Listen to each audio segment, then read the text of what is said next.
Max, what was it? How did this kind of all start? When did you kind of first hear from Coach and the decision to come here?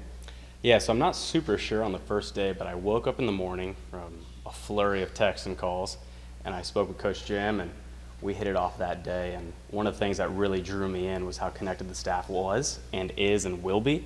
So I got to connect with Jim, Nolan, Mike, and everyone. And I'm very close with Bryce Miller, so I've certainly heard a ton there.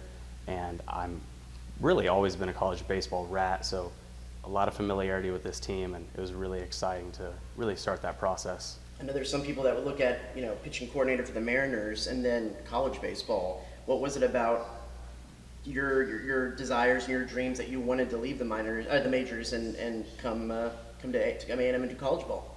I think there are a few things, so I'll just start with like the overall job and then get into the specificity of this program. The opportunity to really just care and take care of 15 to 20 kids, understand that their coping mechanisms are needed, emotional intelligence, growing up, learning how to manage time, understanding how to manage being a better competitor in person. Those are the things that interest me. And after I was 12, I didn't live at home. I went to military school for 6 years. And so I really have a lot of empathy for what that process is like to be away and to be alone. So understanding that if you want to win, you have to really invest in people and develop them as people first, that came through in the first call.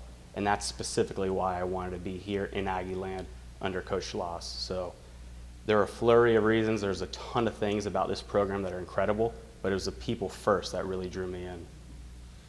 Coach, so many accolades for such a young person, whether it be Forbes 30 and 30, Athletic 35 under 35. How would you describe your meteoric rise in baseball from the professional ranks now down to college baseball? I wouldn't really describe it, but I appreciate you saying that. I would just say, I like to go day by day and take care of my guys. So I've got over 600 missed texts that I got to get back to. And I think the ultimate charge of being a coach is to understand. If you just take care of the people around you and invest and understand them, take the temperature of the overall staff and the identity of the person, you'll be fine. So I wouldn't describe it as any sort of fancy ascent. I just think my job is to take care of players.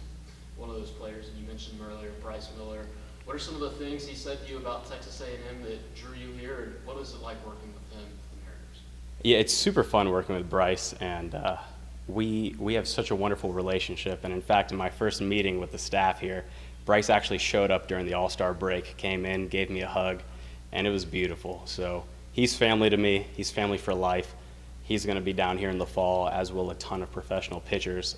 Many Mariners will be down here as well, and Bryce is just leading that charge. He's also kind of been propagandizing, how great College Station is for years, and everyone else knows, and within the Mariners organization specifically, why this is the place to be, why this really is and can continue to be the flagship program in the SEC. I know you mentioned that you went to military school for a while. A&M's a school with a pretty rich military history as well. Is there anything there that also helped draw you here? Yeah, absolutely. I think when you look around, you have to be sensitive to the culture, to the tradition, and being able to honor these principles, whether it's through the uniforms, whether it's through how Coach Jim is so locked in on understanding what the core's principal values are. These are the things that matter most, and I felt like I was leaving what I thought was the best job in professional baseball to come to the best job in college baseball. And in order to do that, you need to understand the foundational principles that this program is built upon, and I think that we understand what Coach Jim's principles are, but how that layers into A&M was just overwhelmingly special. And one of my brothers went to West Point, was deployed as an Army Ranger in Afghanistan, and I got to tell you, I got chills now because he's a beauty, and we're just so thrilled. So when they all come down this fall, it'll be pretty special. Max, Cole, looking back on this season, pitching-wise or just in general, what were some things that you liked from the team and Coach Schloss, and what were some things that you're looking forward to maybe trying to change or work on? Yeah, so I don't necessarily want to get into any of the negatives of anything or necessarily the positives, but from an overarching lens and just doing my due diligence, it became abundantly clear that the dugout culture, that the dugout vibe is really, really well managed, that Coach Schloss and everyone in there can really manage their emotions, manage the time, manage the discussion, and that's really exciting to me. And when you have young kids who are going through a ton of different experiences, some for the first time, having leadership that is composed and focused on the goal in that moment was really exciting. I just think moving forward, we're going to be focused on an identity of dominating the strike zone. We're going to do our absolute best to create ultimate competitors who are focused on that livelihood. So I would expect over the coming years you'll be hearing that echoed quite frequently. Then my last question for you. Obviously, the draft lost a few talented pitchers. Don't want to say we're starting from ground zero, but got some work to do this offseason. How excited are you to kind of not start fresh, but maybe work with some guys and bring some guys up that maybe Aggie fans haven't really seen much of or know much about? Yeah, I mean, we have the best recruiting guy in the country, so we're not starting from ground zero. We've brought in incredible players, and they're not just good players, they're good people.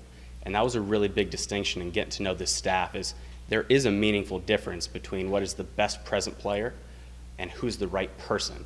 And when we get the right person with the right skill set and the right values, we can do really special things. And, you know, with Nolan's promotion, it became abundantly clear to me that in a job where most people think it's a job centered on talking, he's a really elite listener. And to get those kids in, you have to listen. So I'm really excited. I think we have all the right ingredients, and we're just going to go one pitch at a time and focus on dominating the strike zone to help this team win.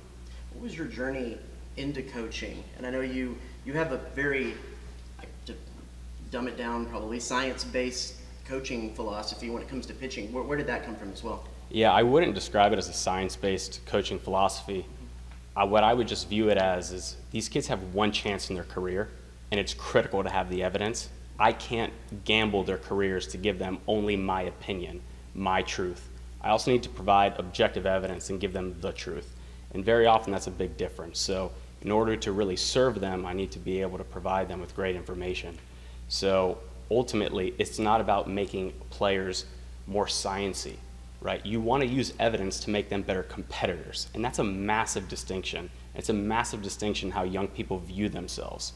So I would expect that we view ourselves as competitors before we view ourselves as pitchers, because that ultimately is what we are about, dominating the strike zone one pitch at a time.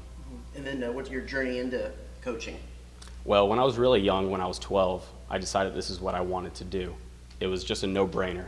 So I threw every single arm slot from 6 feet 6 inches high all the way down to 6 inches off the ground on TrackMan, and it's not because I was anything special, but it's important to have empathy for what every arm slot and what every pitch feels like. So in talking to players, I'm able to relate to some degree, and that really was the impetus to getting into this. Before TrackMan and Rapsodo were really things, I was working on pitch modeling and reaching out to sports psychologists, and I think just like any good coach and getting to understand how this program is run, you want to be as resourceful as you can.